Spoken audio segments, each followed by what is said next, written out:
नमस्कार दोस्तों, आज फिर आपका स्वागत है क्राउन इमिग्रेशन के यूट्यूब चैनल पर। तो आज का भी केस स्टडी है जर्मनी का स्टूडेंट वीज़ा के ऊपर ही। तो स्टूडेंट भी हमारे पास है। मैं बार बार बताता हूँ कि लोग पैसा देने के लिए भी रेडी हैं, लोगों की प्रोफाइल भी एक्स्ट्रा ऑर्डिनरी है, but due to lack of knowledge और लैक ऑफ रिसर्च तो अपने लाखों रुपए और अपना इम्पोर्टेंट टाइम वेस्ट करते हैं। तो ऐसा ही स्टूडेंट हमारे साथ यहाँ पर है हमारे मंच के ऊपर।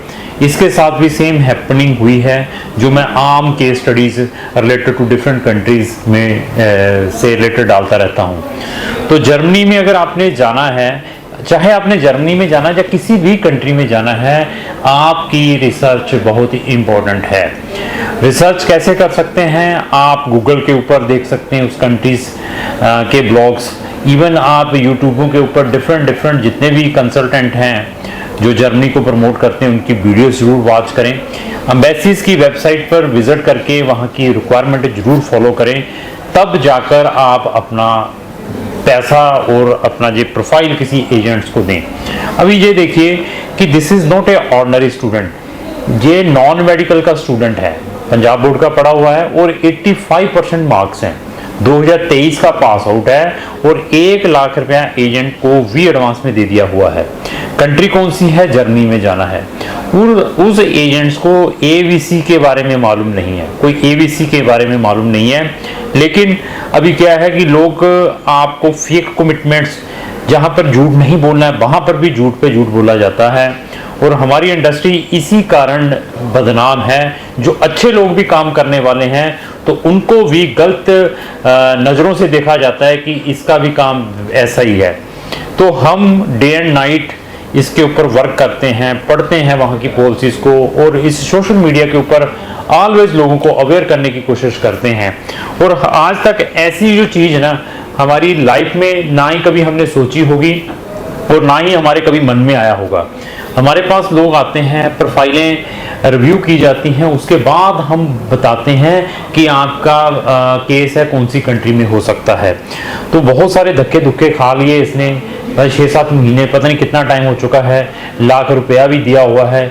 जिस पर्सन को ब्लॉक्ड अकाउंट की अमाउंट के बारे में मालूम नहीं है, जिस कंसल्टेंट को, वो आपका जर्मनी का इतनी बड़ी कंट्री का वीज़ा कैसे प्रोसेस करेगा। और सबसे दुख क्या होता है, पढ़े लिखे बच्चों का, जो 85% वाला बच्चा है वो पढ़ने वाला बच्चा है, कोई चलता फिरता बच्चा नहीं। मैं मान सकता हूँ 50% है ह्यूमैनिटी, किसी को बेवकूफ़ बना रहे हैं, अनपढ़ है कोई, वो समझ सकते। लेकिन पढ़े लिखे बच्चे भी इस ट्रैप में आ जाते हैं, क्योंकि जब ऑफिसेज में जाते हैं बड़े बड़े उनको ड्रीम्स दिखाए जाते हैं, वीज़ाज दिखाए जाते हैं, ऐसे मोटिवेट किया जाता है बस सब कुछ अभी इस एजेंट्स ने ही करके देना है। लेकिन हम ऐसी रिसर्च कब करते हैं? जब हम किसी के ट्रैप में आ जाते हैं। चाहे कि कोई रिफ्यूजल्स को लेकर देख लीजिए, चाहे आप कोई बैन को लेकर देख लीजिए, चाहे आप कहीं से डिपोर्ट हुए हैं, चाहे जब आपका कोई भी केस किसी भी कंट्री से डिले होता है, तब जाकर आप रिसर्च करते हैं।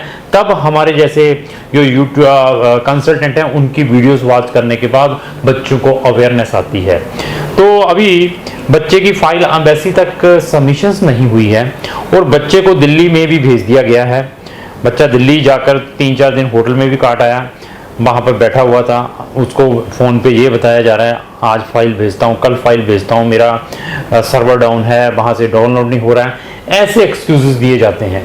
और इवन उसके बाद हमें भी दुख लगता है कि यार ये जो लोग हैं इनको लेसन जरूर देना चाहिए, जो लोग इस टाइप की जो एक्टिविटीज़ मार्केट के अंदर करते हैं। तो अभी बच्चे से भी पूछेंगे इनका जो भी दुख रहा था।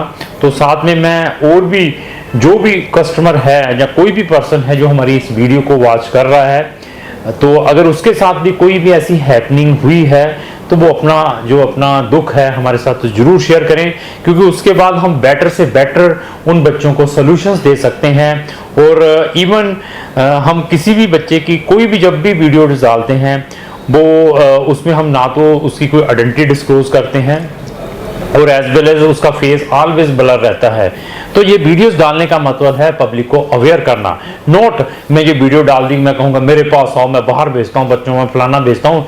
मैं ये नहीं कहता कि आप मेरे पास आए, आप किसी के पास भी जाते हैं तो अपने मतलब आप प्रिपेयर होकर जाएं, उस कंट्री की फुल नॉलेज लेकर जाएं, ताकि आपको सामने वाले की जजमेंट आ जाए कि वो पर्सन कहाँ से ये बोल रहा है और उसको कितना नॉलेज है उस कंट्री के बारे में। अभी बच्चे से जनरल डिस्कशन करेंगे।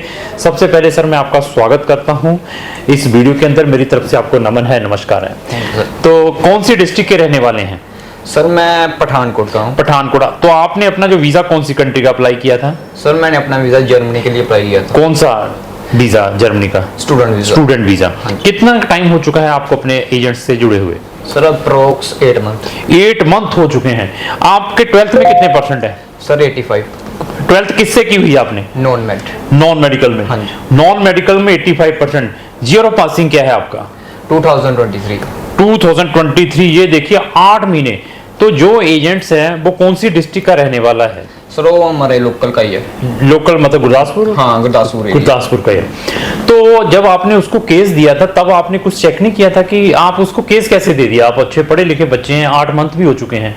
सर मैंने जब उसको केस दिया वो ऐसे बोल रहा था कि हो जाएगा तुम्हारा, पहले 6 महीने आपको लैंग्वेज करनी पड़ेगी, फिर देन आपका, फिर हमारा ऐसे कोई वहाँ पर आदमी है तो मैं ऐसे काम लगा देगा, कोई बात नहीं, मेरा तो, अपना खास ही तो आदमी है। अभी 8 महीने हो चुके, कितने के पैसे दे दिए उनको? सर मैंने 1 लाख दे दिया। 1 लाख रुपए दे दिया। हाँ। तो 1 लाख में 8 महीने में क्या मिला है अभी तक? सर अभी तक तो मेरे को कुछ नहीं मिला, उसने तो उल्टा सर मेरे को दिल्ली में भेज दिया। अच्छा, दिल्ली क्या करने चले गए थे? सर सबमिशन करवाने गया था VFS। तो फाइल दी थी साथ में? नहीं सर कुछ नहीं दिया, उसने बोला कि ऐसे हमारा वहाँ पर एक आदमी है यूरोप का, वो यूरोप को मैनेज करता है, वो ऐसे तेरे को एक डॉक्यूमेंट देगा, उसके ऊपर रेफरेंस नंबर लिखा होगा, वो ऐसे जब वहाँ पर तूने बस उनको सबमिशन देना, बस मतलब उन वहाँ पर कितना झूठ है। मतलब वो बंदे, वो जिस पर्सन से आप काम करा रहे हैं 100 में से कितने % झूठ बोलता है? और 99.9। मतलब कहीं पे झूठ बोलने वाली बात नहीं है, वहां पर भी दे झूठ पे झूठ है।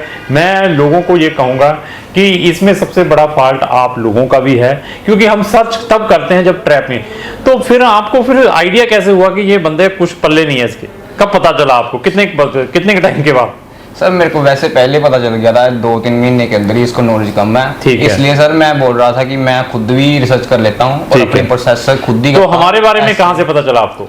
सर ऐसे YouTube पर वीडियो देखते थे। तो वीडियो तो और भी बहुत सारे एजेंट्स की आती है, हमारी वीडियोस में अच्छा क्या लगा कि हम आपका कुछ देखो, एक सर होता है ना, जैसे मतलब बात करने से पता लग जाता है कि आदमी के पास कितनी नॉलेज है। तो देखिए ये भी मैंने नॉलेज वाली वीडियो डाल रहा हूँ, मुझे इसमें कहें कि मैंने इससे भी कोई पैसा लेना है जब मुझे केस देगा, ऐसा नहीं है। इसको मैंने बेटर कंट्री सजेस्ट किया, I think so 1 2 3 4 5 6 7 country suggest की हैं जहां पे ये बेटर से बेटर हो सकता है, कितनी फास्ट जा सकता है, अगर पेशेंस है तो कौन सी अच्छी कंट्री में जा सकता है। 7 कंट्री साथ में सजेस्ट किए। मैं ये नहीं कहूंगा कि मेरे पास ही करवाए, इन कंट्रीज की रिसर्च अपने लेवल पर करें, अपने लेवल पर भी अप्लाई कर सकते हैं, नहीं तो हम बैठे हुए हैं, हम डेफिनेटली बच्चों की हेल्प करेंगे।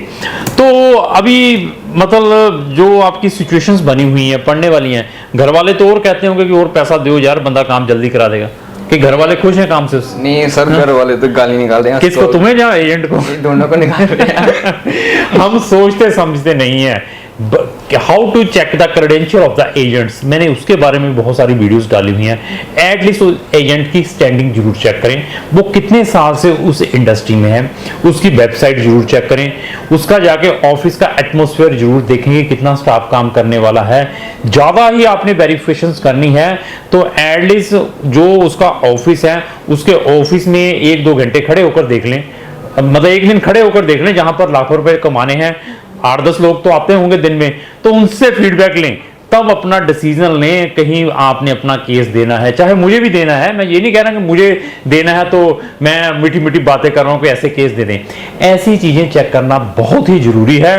और उसका नॉलेज कैसे चेक कर सकते हैं? उसके सोशल मीडिया के थ्रू, उसके यूट्यूब चैनलों के ऊपर, कि वो कौन सी कंट्रीज में ज्यादा एक्सपर्टाइज हैं, कौन सी कंट्री का वो कैसा नॉलेज रखता है। वो नॉलेज चेक करने के बाद उसको गूगल में सर्च जरूर करें, एम्बेसीज की वेबसाइट के साथ जरूर क्रॉस चेक करें कि जो वो स्टेटमेंट देता है तो वो स्टेटमेंट जो एम्बेसीज की वेबसाइट के ऊपर मेंशन की हुई है मैच करती है या नहीं करती है। तब जाकर आप अपनी डेस्टिनेशन पर पहुंच पाएंगे। पेरेंट्स के पास पैसा भी है, बच्चों के पास एजुकेशन भी है बट लैक ऑफ कंसल्टेंट, मतलब कंसल्टेंट, अच्छे कंसल्टेंट मार्केट में फाइंड आउट करना बहुत डिफिकल्ट है आज की डेट में भी। जब हमने काम स्टार्ट किया था आज से 15-16 साल 17 साल पहले, उस टाइम ना तो यूट्यूब थी ना ही लोगों का पता चलता था। उस टाइम तो बहुत ही ज़्यादा डिफिकल्टीज आती थी, क्योंकि जब हम भी किसी से मिलने जाते थे, 10 लोगों से मिलने जाते थे, 10 के 10 लोगों की जो स्टेटमेंट डिफरेंट रहती थी, तो उसको चेक करना भी हमारे लिए काफ़ी चैलेंजेस रहता था। आज की डेट में सोशल मीडिया पे आपको अच्छी चीज़ें मिल सकती हैं, उनको इजीली एक्सेस कर सकते हैं, देयर आफ्टर आप इन जैसे ट्रैपों से बच सकते हैं और इंपॉर्टेंट टाइम अपना जो वेस्ट हो रहा है। तो अभी आप फर्दर क्या चाहते हैं सर? सर अभी किसी भी कंट्री का स्टडी वीज़ा लग जाए जो अच्छी सी कंट्री है, यहाँ पर अच्छे से बैचलर कर लूँ अपनी। ठीक है, तो मैंने आपको कुछ कंट्री तो सजेस्ट कर दी होंगी। हाँ सर, 7-8 कंट्री सजेस्ट की, तो अभी है प्रोग्राम पे जर्मनी में जाने का है या उन कंट्रीज में है? नहीं सर, अभी मैं डिस्कस करूंगा अगर। तो जर्मनी में क्या आपकी एलिजिबिलिटी बनती है? क्या हम आपको जर्मनी में भेज पाएंगे कि नहीं भेज पाएंगे? सर जैसे अभी मेरी प्रोफाइल है सर, मुझे कम से कम B1 या B2 लेवल का जर्मन अगर B1 B2 नहीं करते तो देन क्या ऑप्शन है? Sir Latvia. नहीं, जर्मनी में ही जाना है तो। जर्मनी में सर कम से कम IELTS मुझे करनी चाहिए, कम से कम ओवरऑल 6। हाँ, और इसके अलावा? सर इसके अलावा मेरे 12 साल पढ़े हुए हैं आप? हाँ 12 साल, 13 साल की स्टडी चाहिए। 13 साल की स्टडी, उसके बारे में बताती है। जर्मनी में भी मैं क्या आप जा सकते हैं, ऐसी प्रोफाइल को जर्मन गवर्नमेंट रेड कारपेट के साथ वेलकम करती हैं, जिनके PCM में 85% मार्क्स हैं, बट आपके कंसल्टेंट के पास क्या नॉलेज है ये उसी के ऊपर डिपेंड है। तो जर्मनी से रिलेटेड हमारी 2 डेडिकेटेड प्लेलिस्टें भी है, free study in Germany, success stories of Germany, उनके लिंक भी मैंने डिस्क्रिप्शन बॉक्स में लगाए हैं। वहां जाकर हमारी फ्री वीडियोस वॉच कर सकते हैं, उसके बाद आपको पता चल जाएगा कि कम्युनिकेशन को कितना नॉलेज है। जर्मनी की प्रमोशन मार्केट में ऐसे हो रही है कि जैसे वीजा एजेंट्स के ही ड्रॉयर में पड़ा उसने ही लगाना है। तो जर्मनी उतनी ही स्ट्रिक्ट है, बहुत सारे बच्चों की रिफ्यूजल्स भी आ रही हैं, उसकी भी मैंने कुछ दिन पहले वीडियोस डाली हैं। जो बच्चे वहां पर गलत प्रोग्राम्स को सेलेक्ट करके चले जाते हैं, जिनकी प्रोफाइल्स वीक्स हैं, जिनकी इंटरव्यूज आती हैं, वहां पे क्या प्रिकॉशंस लेना है। जो प्राइवेट यूनिवर्सिटीज में डाल रहे हैं, जो 2-3 यूनिवर्सिटीज हैं जिसके 70-80% एप्लीकेशन एम्बेसीज में पड़ी हुई हैं, और एम्बेसीज को भी मालूम है कि ये ही यूनिवर्सिटी धड़ाधड़ एडमिशन बांट रही है। तो ये सारी चीजें वही बता सकता है जिसने जर्मनी के साथ क्लोजली वर्क किया है। तो जर्मनी की अभी न्यू अपडेशंस भी आई हैं। तो जर्मनी सितंबर से अपने ब्लॉग्ड अकाउंट को भी रिवाइज करने वाली है, और साथ में जर्मनी में जो लैंग्वेज प्रोग्राम में जाता है तो उनको भी वर्क परमिट जर्मन गवर्नमेंट ने अलो कर दिया है। ये भी न्यूज़ के बारे में मैंने कुछ दिन पहले अपडेट्स दी थी। तो अगर आप इस टाइप के अपडेशंस या इस टाइप के केस स्टडी रेगुलर देखना चाहते हैं तो आप हमारे सोशल मीडिया के साथ जुड़े रहें। तो लास्ट में मेरी यही रिक्वेस्ट है, अगर आपको जो मेरी वीडियो चलेगी उसको लाइक एंड शेयर करना ना। Thank you.